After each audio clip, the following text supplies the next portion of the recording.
एहसन इकबाल साहब, बहुत बहुत शुक्रिया वक्त देने के लिए।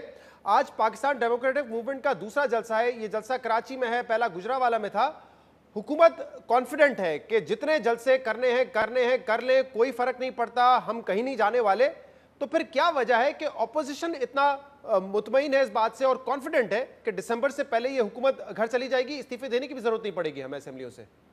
जी शहजाद साहब, देखिए दो चीज़ें हैं। एक तो जहाँ तक हुकूमत के कॉन्फिडेंस का ताल्लुक है, तो मैं आपसे कहूँगा कि आप एक दफ़ा फिर कल जो वज़ीर आज़म साहब ने तकरीर की है कन्वेंशन सेंटर में, उसको ज़रूर जाके दोबारा देखिए। क्या ये उस वज़ीर आज़म की तकरीर है जो एक न्यूक्लियर कंट्री का वज़ीर आज़म है, या वो एक किसी कॉमेडी थिएटर के किरदार की तकरीर है जिसमें नकलें उतारी जा रही हैं, जिसमें टॉन्टें की जा रही हैं? तो ये जो एक बौखलाहट है, दरअसल ये उनकी इंटरनल इनसिक्योरिटी को जाहिर कर रही है। असद उमर साहब ने आज प्रेस कॉन्फ्रेंस की और उन्होंने कहा कि मियां मोहम्मद नवाज शरीफ की तकरीर में हदफ कोई अफराद नहीं थे, कोई इंडिविजुअल्स नहीं थे, उनका हदफ इदारे थे। वो इदारों को निशाना बनाना चाहते हैं, जो कि गैर मुल्की एजेंडा है, इदारों को कमजोर करना चाहते हैं। देखिए, नवाज शरीफ साहब की जितनी तकारीर हैं, उन्होंने मुतअद्दिद बार फौज को, हमारे उन जवानों अफसरों को जिन्होंने वतन के लिए कुर्बानियां दी, सैल्यूट किया है। और नवाज शरीफ जो बात कर रहे हैं वो असल में फौज की मजबूती की बात कर रहे हैं। वो ये बात कह रहे हैं कि फौज के ऊपर सियासत की परछाई नहीं पड़नी चाहिए।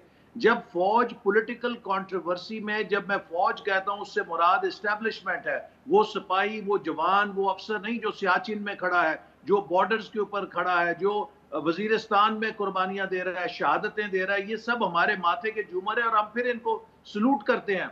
पब्लिकली एक इदारे के सरबराह को तनकीद का निशाना बनाकर आप समझते हैं कि इदारे को मजबूत किया जा सकता है? नहीं, देखिए जो गलतियां हैं, सुबह शाम सियासतदानों की गलतियों पर बात नहीं होती, तो क्या उससे सियासत कमजोर होती है? मुआशरे के अंदर जब जो कमजोरियों को आप बहस नहीं करेंगे, कमजोरियों की निशानदही नहीं करेंगे, तो वो मुआशरा उनकी इस्लाह नहीं कर सकता।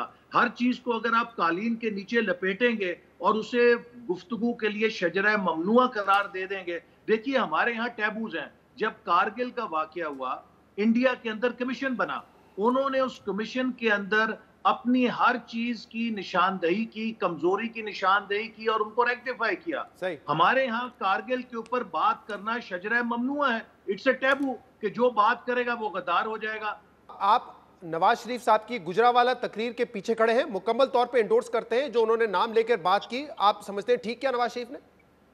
देखिए, मैं ना सिर्फ मेरी जात की, बल्कि अगर आपने गुजरावाला के वहाँ अवाम का रिस्पॉन्स देखा हो, तो पाकिस्तान के तमाम अवाम उसको सपोर्ट करते हैं कि हमें इन चीज़ों को रेक्टिफाई करना चाहिए। इस मुल्क के अंदर आइन की हुक्मरानी होनी चाहिए। इस मुल्क में हर इदारे को, फौज, पार्लियामेंट, जुडिशरी, हर किसी को अपने दायरे में काम करना चाहिए। और इस मुल्क के अंदर इलेक्शन के ऊपर शब खून मारने का सिलसिला खत्म होना चाहिए। और आप समेत आपकी पूरी पार्टी की हुर्मत नहीं होगी। आप समेत आपकी पूरी पार्टी इंडोर्स करती है उनकी इस तकरीर को? कराची से लेके, गवादर से लेके, गिलगित चित्राल तक पाकिस्तान मुस्लिम लीग नून का हर वर्कर अपने कायद नवाज शरीफ साहब के पीछे खड़ा है। अच्छा, आपने कहा इसके अलावा पाकिस्तान, पूरा पाकिस्तान उनकी तकरीर की तायद करता है। बिलावल भुट्टो जरदारी साहब आपके साथ स्टेज शेयर करते हैं, पीपल्स पार्टी के चेयरमैन है। कल उनसे सवाल हुआ नवाज शरीफ की तकरीर पे, उन्होंने वाज़ेह जवाब नहीं दिया। आज फिर सवाल हुआ कि उनकी जो तकरीर है आप उनके साथ खड़े हैं, उन्होंने उस बात की तायद नहीं की, उन्होंने घुमा फिरा के बात की कि एपीसी के एजेंडा के साथ हो। तो आप तो पूरे पाकिस्तान की बात कर रहे हैं कि वो आपके साथ है, लेकिन आपके इत्तेहादी ओपनली पब्लिकली आके तकरीर की तायद नहीं कर रहे हैं नवाज शरीफ की, इसकी क्या वजह है? देखिए Shahzad, this is a defining moment in the history of Pakistan. 72 साल हो गए हैं, हम अभी टामक टोइयों में फिर रहे हैं। हम ये फैसला नहीं कर सके कि इस मुल्क को कैसे चलाना है, कौन बालादस्त है, कौन जेर दस्त है। देखिए, जो यहाँ पे कंट्रोल डेमोक्रेसी का तजुर्बा किया जाता रहा है 65 सालों से, that has failed to deliver. Bangladesh भी हमें ओवरटेक कर गया है। अब वक्त है कि पाकिस्तान के तमाम स्टेक होल्डर्स को ठंडे दिल के साथ सोचना पड़ेगा कि जो कुछ हम करते आए हैं उससे ये मुल्क नहीं चल रहा है। ये मुल्क चलाने का कहा एक ही रास्ता वो आइन है। ठीक है, आपने कहा ये डिफाइनिंग मोमेंट है, ये डिफाइनिंग मोमेंट है आपने कहा, और आप कह रहे हैं कि कंट्रोल डेमोक्रेसी नहीं होनी चाहिए। फिर क्या वजह है? आपके साथ जो सबसे बड़ी पार्टी है पीपल्स पार्टी, उसके चेयरमैन से 2 मरतबा सवाल होता है, वो इस तकरीर की तायद नहीं करते। आप कह रहे हैं मैं खड़ा हूं उसके साथ, पूरी पार्टी खड़ी है, लेकिन वो नहीं कह रहे कि मैं उसके साथ खड़ा हूं, वो तायद नहीं कर रहे इसकी। उनकी जलसों में जब तकरीर होती है वो नाम नहीं लेते, उनकी तकरीर मुख्तलिफ है, फजल रहमान साहब नाम नहीं लेते। क्या वजह है फिर इस डिफाइनिंग मूवमेंट में? क्या वो मुकम्मल तौर पर आपके साथ नहीं है?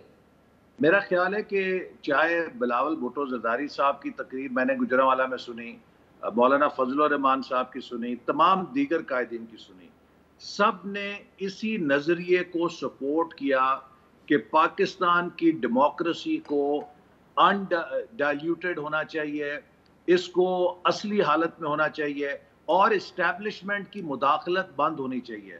पाकिस्तान में कोई इस बात से इनकार नहीं कर सकता कि इस्टेब्लिशमेंट का क्या अमल दखल है हमारी सियासत। अगर आप कहते हैं कि बाकी जमातें भी आपके साथ इसी नुक्ते पर खड़ी हैं, फिर दिक्कत क्या है तायद करने में? खुलकर कहें कि हम तायद करते हैं, कोई ना कोई वजह होगी। आप सियासत को, सियासतदानों को समझते हैं। माजी में एक ट्रस्ट डेफिसिट रहा है आप दोनों पार्टीज के दरमियान कि कब कौन डील कर जाएगा, ये एक शक व शुबा रहा है, और उस मौके पर अगर तायद नहीं होती तो फिर उसका क्या मतलब लिया जाए? देखिए, मैं समझता हूं कि जो एपीसी का डिक्लेरेशन था, जिस पे ये सारी जो हम बात कर रहे हैं उसकी रूस के अंदर है, तमाम पार्टीज ने उसको ओन किया है, उसको साइन किया है और उसके ऊपर वो कारबंद है। अगर खुदा ना खास्ता कोई भी जमात इस वक्त इस कॉज को बिट्रे करेगी तो उसका जो नुकसान और मलबा है वो उसी के ऊपर गिरेगा। लिहाजा मैं नहीं समझता कि कोई भी जमहूरी कुव्वत इतनी इनसेंसिटिव हो सकती है इस वक्त जो पब्लिक का मूड है कि वो अपने आप को किसी भी तरह इन मकासद से अलहदा करे।